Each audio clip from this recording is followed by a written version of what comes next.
Alright, so today we're going to set up a desktop environment, kind of hosting a cloud VM where you would be able to store data, use all your basic Linux functions, but on the cloud. I want to just kind of show this as a demonstration of kind of what a VM on the grid can do. I think this does a great job of showing kind of the extent of what a grid VM is possible of. So yeah, with that, we'll get started here. First thing we're going to do, we'll use the playground just for simplicity, is we are going to go ahead and deploy a VM. I'm going to do Ubuntu 2204. I'm going to do 8 cores, 16 gigs of RAM, 100 gigs of storage.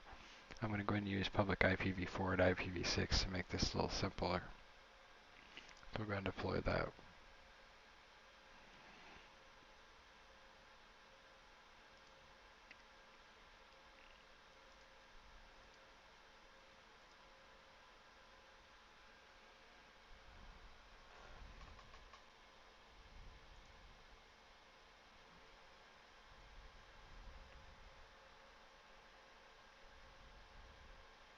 The next step we'll have after this is to use Putty. We'll go ahead and do some preparation for that to SSH our VM. We're going to call this the desktop 3. That's not where that goes. I'm going to move that down here to where we're eventually going to save our session. We're going to come down to SSH, go to auth, allow agent forwarding, credentials, and you'll choose the private key that you use when you set up your deployment profile. And then this will be set up for once we finish deploying here and we get our IP address, we'll be able to throw that right in here and save it. And then I'm actually going to use an application called Putty, which allows you to use multiple Putty windows within a single application, and it doesn't close the application every time you disconnect, which is a lot more convenient. So yeah, we'll kind of give that a second and wait for the deployment here.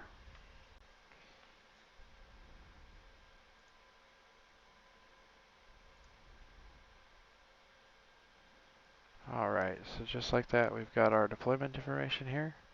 We'll go ahead, we got 156, so we'll copy that over here.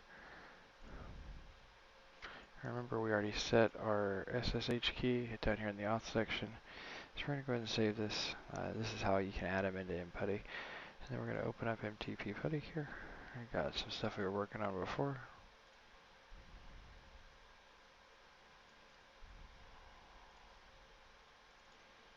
So we'll go ahead and connect.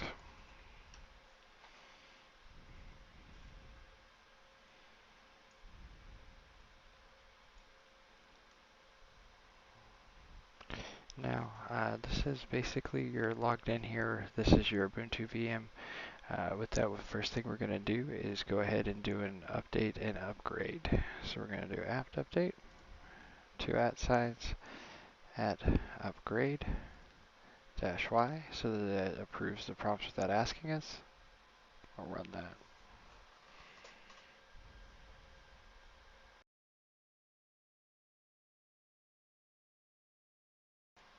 Alright, with that, we will see it wants us to go ahead and reboot to install a new kernel.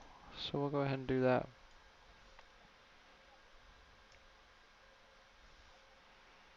With that, you'll just do reboot -f.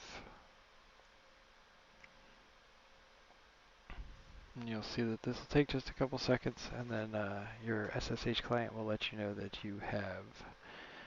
that it's shut down, and then we'll continue on with the tutorial.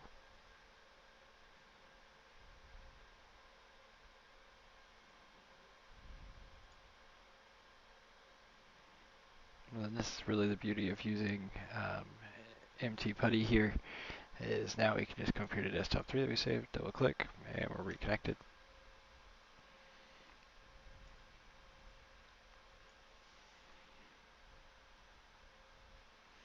Alright, so now that we've finished updating and upgrading our VM, we're going to go ahead and install our desktop environment. So we're going to run apt install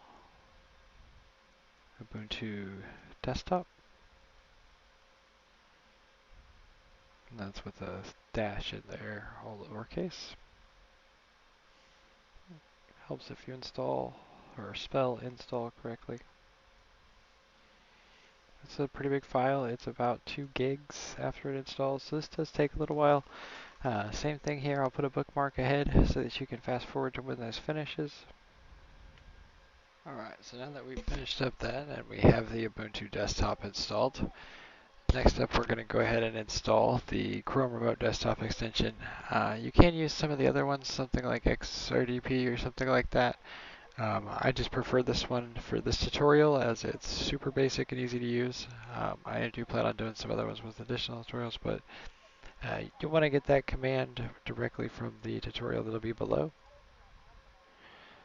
But we'll go ahead and put that in here. And this is just wget and then the direct link to the package.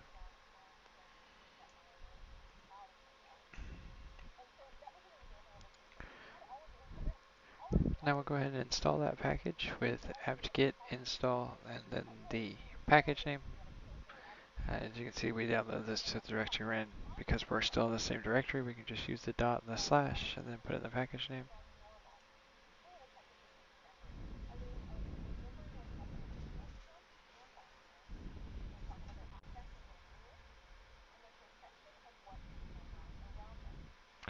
Now, next up, what we're going to be doing is setting the desktop environment display manager for the remote desktop manager for Chrome. Again, that command is listed below in the tutorial, but it's going to be this bash command here. Now we're going to go ahead and add a new user. To do that, we're going to do add a user, and then the username you want to use. It's going to create the directories. We'll set a password here.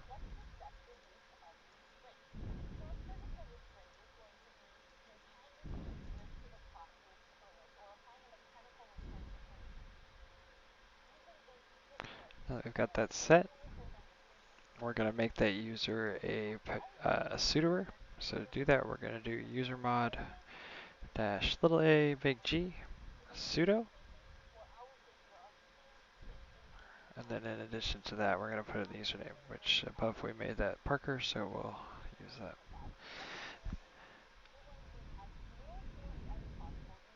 Now we'll need to go to our remote access page in Chrome. We'll pull that up here. As you can see, I'm already logged in, but you go to remotedesktop.google.com. And then you'll create an account if you need to. But then we'll come down here to set up via SSH. We'll go to begin, come through here because we already completed these steps. We'll copy this command. We'll come here and we're going to switch to the user we created. Now we're going to paste that command in. Choose a pin.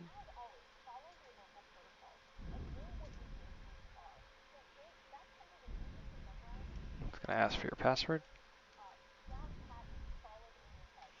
You'll see this line pop up that it creates a symlink, and with that you can now come back to your Chrome section here. Go over here to remote access and we'll actually be able to log into the VM. This will actually give us the desktop environment that's more familiar with what you're used to seeing.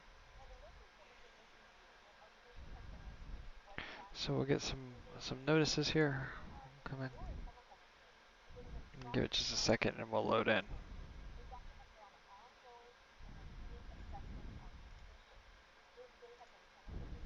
Then we can just go through our basic setup here. Now as you can see, we've successfully set up a desktop environment on the grid. So now you can actually use this the same way you would use like a local Linux computer. It's got full internet access behind the IP address of your deployment instead of your local IP address. You've got the storage that you set up. You can connect this with other VMs. The limits from here are really endless. You can do everything you can do on any computer. You can come in here and make a Word document. You could host something, but this gives you that more familiar environment that's more what you're used to.